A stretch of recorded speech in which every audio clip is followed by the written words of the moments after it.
Hello everyone, welcome to our new session, that is Kubernetes services. So why do we need Kubernetes services, and what is the main purpose of the Kubernetes service? To understand and to get more idea on the Kubernetes, please do watch this video till the end. So first, to understand why we need Kubernetes services, is whenever once you create any Kubernetes pod, you can't access directly to the pod. There are few reasons we have why we cannot access the Kubernetes pod directly. So instead of that, we will be creating a service. So with the service, we can directly access the our application. So with that, we will just quick start with the Kubernetes services. So services gets own stable IP addresses. If you once you create a pod with any application, whether it may be .NET or Java, so once the pod is created, so it will get one IP address. So how the IP address it will be getting by default, Kubernetes will handle. So each pod will have each different IP addresses, and the same IP address container also will share inside the pod.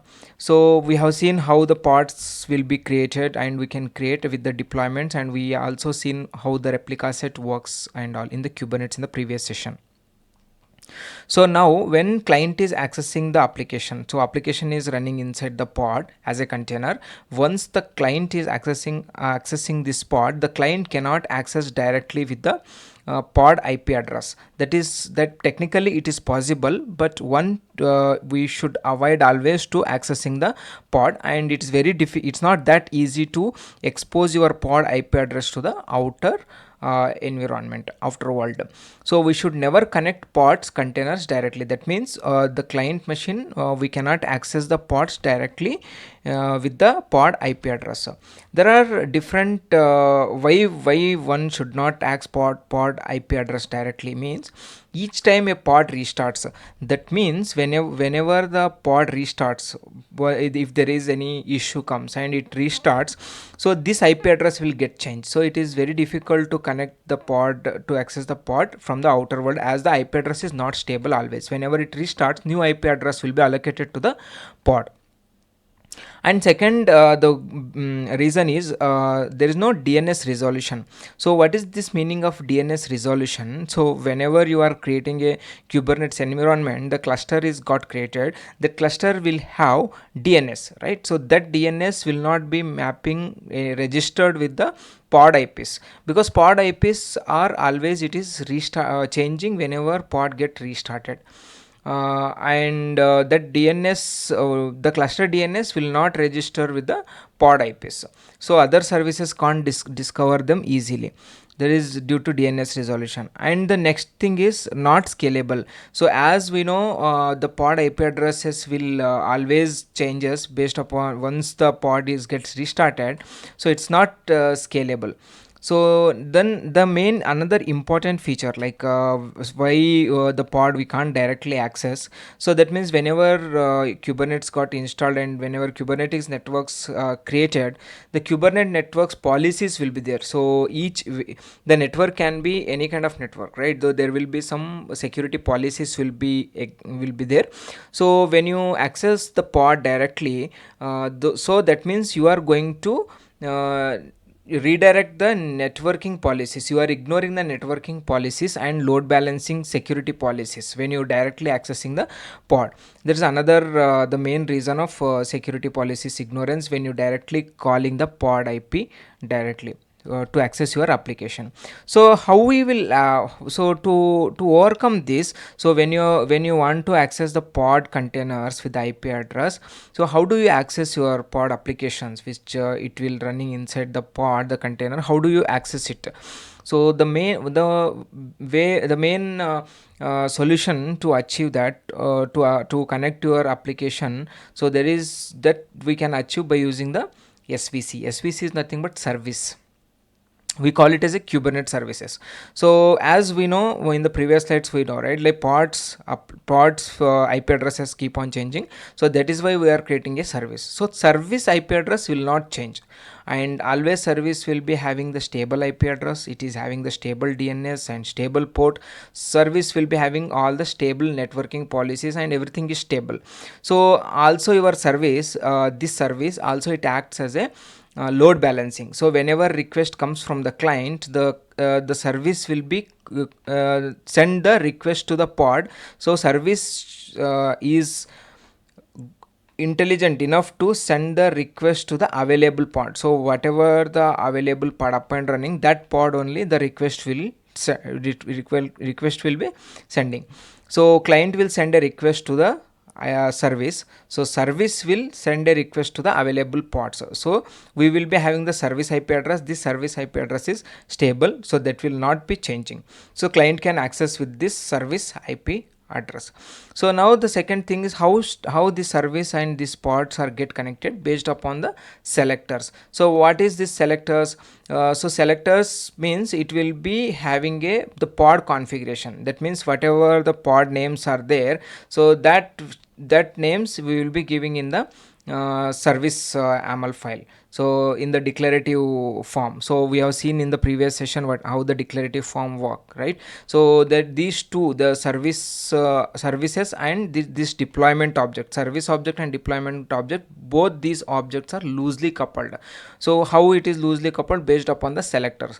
So whenever you are giving the selector inside the service, you should give that selector name of your pod. If you see here, the pod is having zone prod and version is equal to v1, and selector is zone is equal to prod. Same, whatever the pod zone is there, the same zone your selector is having, and version also v1. All the pods are having the same version. For example, if this pod is having version v2, then this pod will not come under this service, right? And the pods can have the multiple other names as well, other labels also the pods can have. So that's why we have the selectors. So now coming to how we will just see how we can access it from the outer world, how we will expose the pod IP addresses using the services. So in the previous session we have seen how the deployment got created. I am using the same deployment file. So if here the kind is deployment, and we have the rolling updates and replica sets 4 I am creating here, and we have the image. We have defined an image as part of the container and exposing a port of 80. So this is the deployment. And we have another file here, service.yaml. The deployment and service is separately we created. The only thing, how you will map this deployment and service file based upon the selector, right? So what is here, how the selector it works? The selector name, if you see, the selector name is demo pod, and here in the deployment YAML file, what is the pod name, right? So your service file, it is directly connecting to your pod with the selector name. What is the selector name? Demo pod. And here if you see the deployment YAML file, what is the template name? Demo pod. So with this name, your service and your pod, whatever we created, both will be loosely coupled based on this name. So this name is very important. And if you come to the service.yaml, these 4 parts are very important. And here the kind, what is the object we are creating? Service object we are creating. And the metadata name, it is the name of the service. You can give whatever the name you want, and extra labels you can provide. And selector, as we discussed, this is the pod name. And we have another ports information we have to mention when you are creating the Kubernetes services. What is the port numbers? Protocol, TCP protocol, and port 80 and target port. And we have the NodePort. There are different types of port we have. For example, different type of specifications we will be giving. One is NodePort, and we have the node balancing option, and also we have cluster port. So these are the different type of services we have, but here we are creating a node port. So what is the use of node port? When you define the node port, you can access your applications pod, with the applications which are running inside the pod. Those applications you can access it externally. To access it externally, we are using the node port. So node port, what it will do, you can access the applications which are running inside the pod. Those applications you can access it with the node IP address and the port number. What is the node port we are exposing? 30001. This node port we are using, so that's why we are giving a type as node port. And the next is this 80 port and this 80 port. So this port is, it is the pod, it will expose the default port 80, and the internal application target port, it is an 80 port. So these ports we are opening here. So now coming to the our command prompt here, let us see, is there any running any deployments or services are exist inside our namespace. So if you see the get deployments, we don't have any deployments under the prod namespace. And if you see the any pods, so if you have any pods, let us just quickly see that we don't have any pods. Now how do we create the pods and deployment? Let us create a first deployment. The command is kubectl apply apply kubectl apply, and this is -f, and we have the file is present under this folder only. So I'm not giving the complete path. Instead of that, I am giving /, can say the deployment.yaml.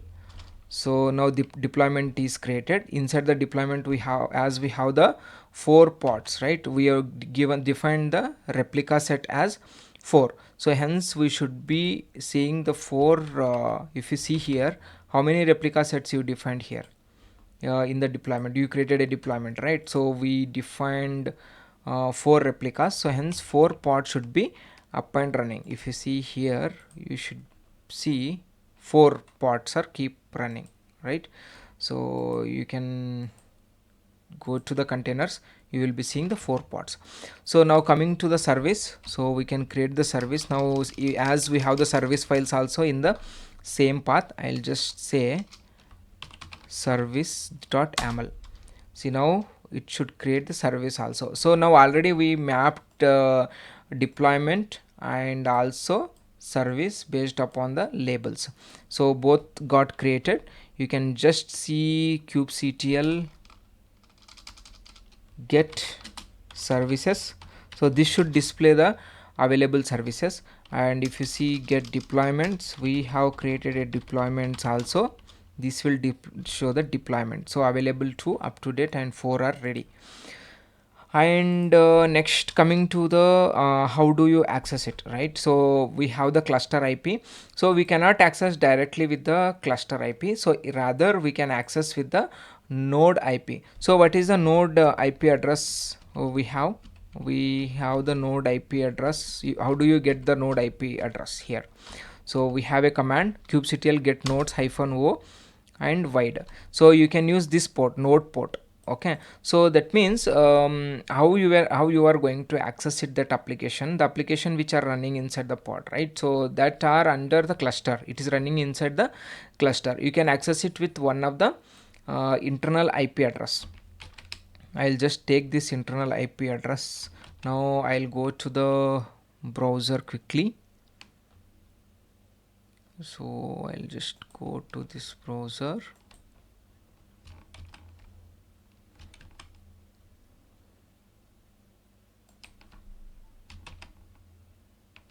Okay, so I copied that and I'll just go to the new tab.